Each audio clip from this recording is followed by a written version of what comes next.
Ashwan career guidance expert. JoSAA 2022க்கான choice filling வரும் September 12லிருந்து தொடங்குது. ஸோ மாணவர்களும் பெற்றோர்களும் இதுவரைக்கும் உங்களுடைய ஜேஇ மெயின்ஸ் அண்ட் அட்வான்ஸ்டுக்கு ப்ரிப்ரேஷனுக்கு அதிகமாக கான்சன்ட்ரேட் பண்ணியிருப்பீங்க. இப்போது நீங்கள் கட்டாயமாக கான்சன்ட்ரேட் பண்ண வேண்டியது ஃபர்தராக சாய்ஸ் ஃபில்லிங்க்கும், அந்த சாய்ஸ் ஃபில்லிங் பண்ணி முடித்ததுக்கப்புறம் சீட் அலோகேட் ஆனதுக்கப்புறம் உங்களுடைய சர்டிஃபிகேட்ஸை கரெக்டாக அவர்கள் கேட்கும் பொழுது கொடுக்கறது. இந்த ரெண்டு விஷயத்துலையும் நீங்கள் கான்சன்ட்ரேட் பண்ணணும். என்னென்ன சர்டிஃபிகேட்ஸ் தேவை அப்படிங்கிறத இந்த வீடியோவில் நம்ம பார்க்க போகிறோம். ஸ்டூடெண்ட்ஸ் அண்ட் பேரண்ட்ஸ் கட்டாயமாக இந்த சர்டிஃபிகேட்ஸ் எல்லாம் இப்போ இருந்தே நீங்கள் கலெக்ட் பண்ணியோ அல்லது ரெடி பண்ணியோ சரியாக நீங்கள் வச்சுக்கணும்.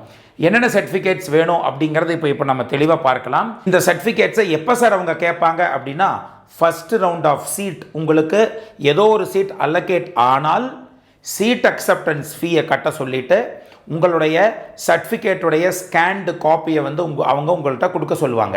ஸோ அந்த சர்டிஃபிகேட்டோட ஸ்கேன்டு காப்பிங்கிறது வெரி வெரி இம்பார்ட்டண்ட். அப்போ தான் உங்களுக்கு அலோகேட் ஆகிருக்கக்கூடிய சீட் கன்ஃபார்ம் பண்ணுவாங்க.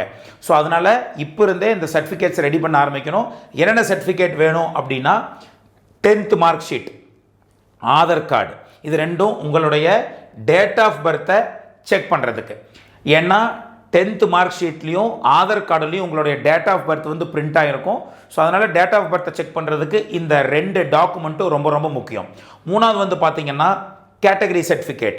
கேட்டகரி அப்படிங்கிறது உங்களுக்கு ரிசர்வேஷன்ஸ் யாருக்கெல்லாம் இருக்கிறதோ, யாரெல்லாம் அப்ளை பண்ணுறப்போ OBC, NCL, EWS, SC, ST, அப்புறம் பிடபிள்யூடி, இதுக்கெல்லாம் யாரெல்லாம் அப்ளை பண்ணீங்களோ அவர்களெல்லாம் சர்டிஃபிகேட்டை இப்போது நீங்கள் கையில் தெளிவாக எடுத்து வைத்து கொள்ள வேண்டும்.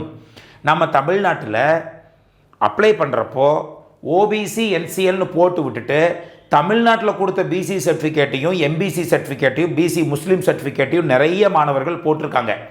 அந்த சர்டிஃபிகேட் செல்லாது. ஓபிசி, என்சிஎல் சர்டிஃபிகேட் என்பது சென்ட்ரல் கவர்மெண்ட் ஒரு ஃபார்மெட் வச்சுருக்கிறாங்க. அந்த ஃபார்மெட் ஒவ்வொரு ஊரில் இருக்கக்கூடிய தாசில்தார் ஆஃபீஸ்லையோ அல்லது இ சர்டிஃபிகேட் முறையிலையோ அது தெளிவாக இருக்கும். மாணவர்களும் பெற்றோர்களும் நீங்கள் நம்மளுடைய இ சேவை மையத்துக்கு போய் எங்களுக்கு ஓபிசி நான் கிரீமி லேயர் என்சிஎல் சர்டிஃபிகேட் கொடுங்கன்னு நீங்கள் கேட்கணும். நீங்கள் ஓபிசின்னு சர்டிஃபிகேட் வாங்கினாவே அது என்சிஎல் சர்டிஃபிகேட் மட்டும்தான், நான் கிரீமி லேயர் சர்டிஃபிகேட் மட்டும்தான் கொடுப்பாங்க. There is nothing like OBC creamy layer certificate அப்படிங்கிறதெல்லாம் கிடையவே கிடையாது. ஓபிசின்னு சர்டிஃபிகேட் உங்களுக்கு வந்தாவே அது நான் கிரீமி லேயர் சர்டிஃபிகேட் தான். கிரீமி லேயர்னு ஆட்டோமேட்டிக்காக நீங்கள் தான் ஜென்ரல் கேட்டகரிக்கு போயிடுவீங்களே, அப்புறம் இதுக்கு உங்களுக்கு அதுக்கு சர்டிஃபிகேட்டு. ஜென்ரல் கேட்டகரிக்கு எந்த சர்டிஃபிகேட்டும் தேவையில்லை கேட்டகரி லைனில். ஸோ ஓபிசி, என்சிஎல் பொறுத்த வரைக்கும் பார்த்தீங்கன்னா நம்மளுடைய இ சேவை மையத்துக்கு போய் அப்ளை பண்ணி உங்களுக்கு இ சர்டிஃபிகேட்டாக சேரும். அது ரொம்ப ரொம்ப முக்கியம். ஸோ எப்படி இருக்கும் சார் இந்த சர்டிஃபிகேட் அப்படின்னா, நான் இப்போ காமிக்கிறேன் உங்ககிட்ட.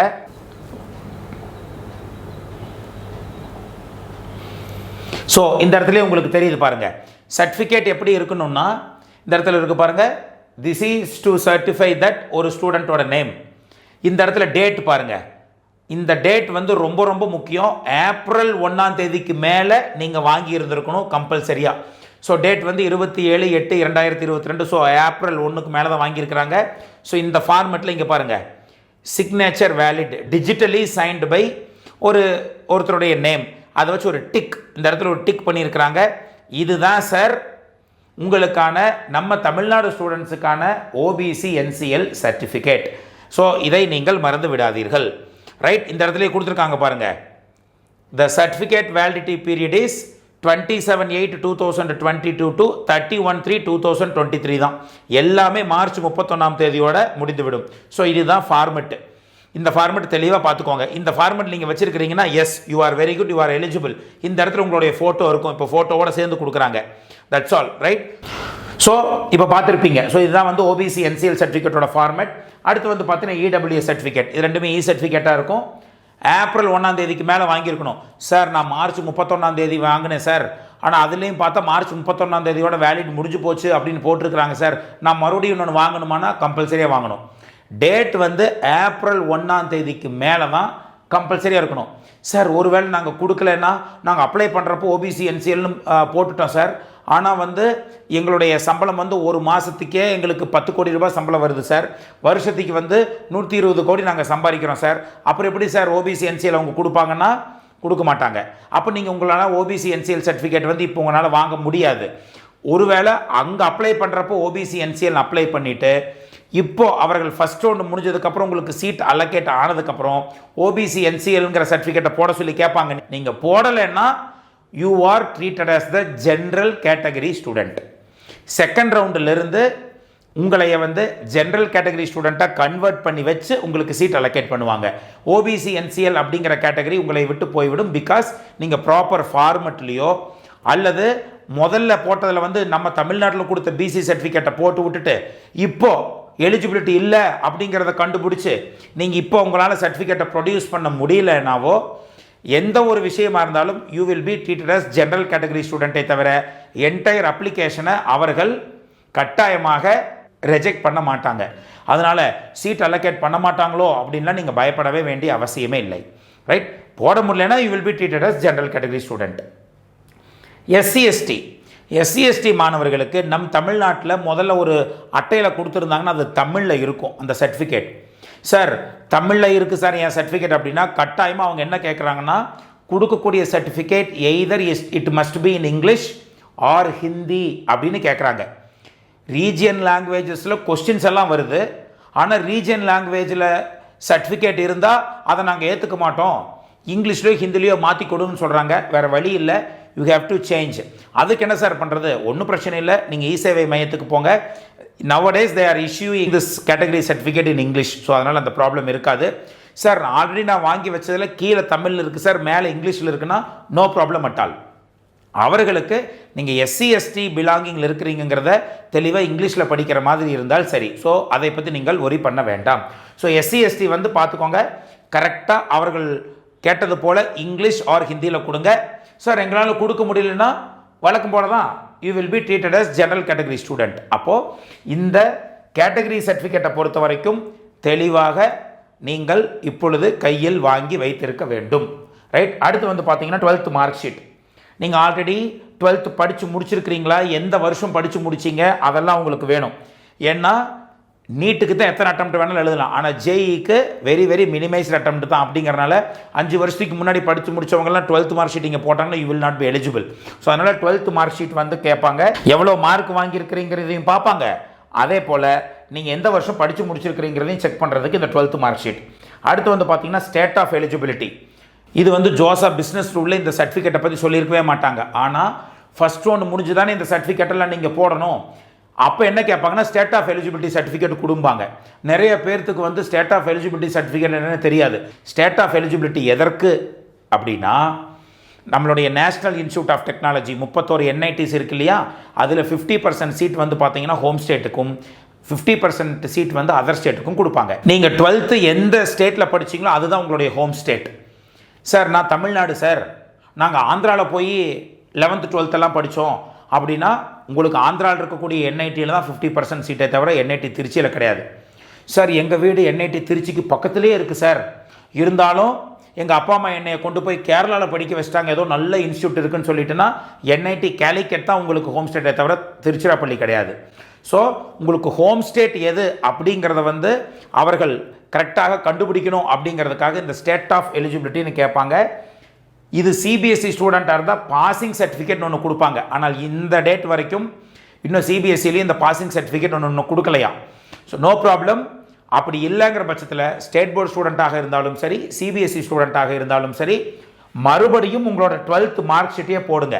அதில் உங்கள் ஸ்கூல் நேம் இருக்கும், TN தமிழ்நாடுன்னு தெளிவாக போட்டிருப்பாங்க. அதனால் ஸ்டேட் ஆஃப் எலிஜிபிலிட்டி அவங்க ஈஸியாக கண்டுபிடிச்சிப்பாங்க. அதனால் ஸ்டேட் ஆஃப் எலிஜிபிலிட்டியை பொறுத்த வரைக்கும் மறுபடியும் உங்களுடைய 12th மார்க் ஷீட்டையே நீங்கள் ஸ்கேன் பண்ணி போடலாம். ஒருவேளை சிபிஎஸ்சியில் பாசிங் சர்டிஃபிகேட் கொடுத்தாங்கன்னா நீங்கள் அதை கூட நீங்கள் போட்டுக்கலாம். Anything is okay. ஸோ இது வந்து பார்த்தீங்கன்னா ஃபஸ்ட்டு 5 சர்டிஃபிகேட்ஸ். அடுத்து வந்து பார்த்தீங்கன்னா மெடிக்கல் சர்டிஃபிகேட்.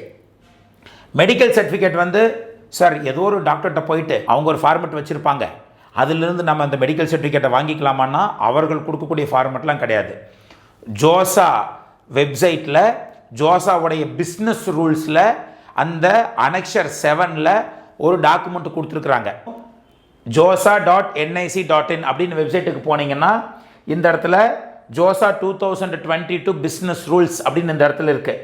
ஸோ இந்த கட்டாயமாக ஒவ்வொரு மாணவரும் பெற்றோரும் இதை ஒரு வரி விடாமல் படித்து பார்க்கணும். இதை கிளிக் பண்ணினீங்கன்னு வச்சுக்கோங்க, ஜோசா 2022 பிஸ்னஸ் ரூல் அப்படின்னு நீங்கள் கிளிக் பண்ணிங்கன்னா இட் வில் ஓப்பன். இதை மறுபடியும் ஒரு புது டேபுக்கு போகும். ஸோ இந்த டேபில் வந்து பார்த்தீங்கன்னா இட் வில் ஓப்பன். ஸோ இந்த இடத்துல பாருங்கள், உங்களுக்கு தெளிவாக தெரியும். ஸோ இந்த பிஸ்னஸ் ரூலில் இருக்கக்கூடிய கடைசிக்கு வந்துடுங்க, லாஸ்ட் பேஜுக்கு வந்துடுங்க. லாஸ்ட் பேஜ் வந்து டோட்டலில் பார்த்து 79th பேஜில் இருக்குது. கடைசி பேஜுக்கு இது கடைசி பேஜுக்கு முந்தின பேஜ். இது கடைசி பேஜுக்கு முந்தின பேஜில் அனெக்ஷர் 7ல் medical certificate to be issued by a registered medical practitioner அப்படின்னு இந்த இடத்துல கொடுத்துருக்குறாங்க. இதெல்லாம் ஃபில் பண்ணுவாங்க. ஃபில் பண்ணிவிட்டு நேம் ஆஃப் த டாக்டர், நீங்கள் எந்த டாக்டர்கிட்ட போய் வாங்குறீங்களோ அந்த நேம் ஆஃப் த டாக்டர். அதுக்கடுத்து வந்து பார்த்தீங்கன்னா அது ரெஜிஸ்ட்ரேஷன் நம்பர். ஒவ்வொரு டாக்டருக்கும் ரெஜிஸ்ட்ரேஷன் நம்பர் கட்டாயமாக இருக்கும். Signature with date. இந்த இடத்துல கட்டாயமாக சீல் இருந்ததுன்னா சீலும் சேர்ந்து வாங்கிக்கோங்க. இந்த இடத்துல இருக்குது. ஸோ இந்த இடத்துல சீலையும் சேர்ந்து நீங்கள் வாங்கிக்கணும், ரைட்? ஸோ ஒரு இந்த மெடிக்கல் ஃபிட்னஸ் சர்டிஃபிகேட் அப்படிங்கிறது இதுதான். அடுத்து வந்து பார்த்தீங்கன்னா admit card of JEE mains. JEE main நீங்கள் எழுதியிருப்பீங்களே அதோட அட்மிட் கார்டு. அடுத்து வந்து கிராஸ்டு பேங்க் செக் காப்பி. ஒருவேளை நீங்கள் வந்து உங்களுக்கு சீட் அலோகேட் ஆகி சீட் அக்செப்டன்ஸ் ஃபீ கட்ட சொல்லுவாங்க. சீட் அக்செப்டன்ஸ் ஃபீ எவ்வளோ sir? ₹35,000 for general category student. General கேட்டகரின்னு யாரெல்லாம் அப்ளை பண்ணீங்களோ அவர்கள் ₹35,000 கட்ட வேண்டும். ரிசர்வ்டு ஸ்டூடெண்ட்ஸ், அதாவது ரிசர்வ்டு கேட்டகரின்னு OBC, NCL, EWS, SC, ST இந்த மாதிரி ரிசர்வ்டு கேட்டகரி ஸ்டூடெண்ட்ஸ் வந்து ₹15,000 கட்ட வேண்டும். இதில் ₹3,000 வந்து ஜோசா ப்ராசஸிங் சார்ஜ் அப்படிங்கிறது உள்ளடக்கம். அப்போது ஒருவேளை ஒரு சீட் அலோகேட் ஆகி நீங்கள் வித்ட்ரா பண்ணிட்டு போகிறீங்கன்னு வைங்க, எங்களுக்கு இந்த சீட் வேண்டாம் நான் வெளியே போகிறேன் சார் காசை கொடுத்துருங்கன்னு சொன்னால் ஜென்ரல் கேட்டகரி ஸ்டூடெண்ட்டாக இருந்தால் 35,000 கட்டி 35,000 திருப்பி தர மாட்டாங்க. அந்த 3,000 ப்ராசஸிங் சார்ஜை பிடிச்சிக்கிட்டு ரிமைனிங் இருக்கக்கூடிய 32,000 உங்கள் அக்கௌண்ட்டில் போட்டு விட்ருவாங்க. அந்த அக்கௌண்ட்டுக்கு தான் என்ன கேட்குறாங்கன்னா இந்த கிராஸ்டு பேங்க் செக். சார் எங்கிட்ட இன்னும் அக்கௌண்ட்டே ஆரம்பிக்கல சார், என்ன பண்ணுறது? உங்கள் அப்பாவோட சேர்ந்தோ அல்லது உங்கள் அம்மாவோட சேர்ந்தோ ஒரு ஜாயிண்ட் அக்கௌண்ட் போட்டுக்கோங்க.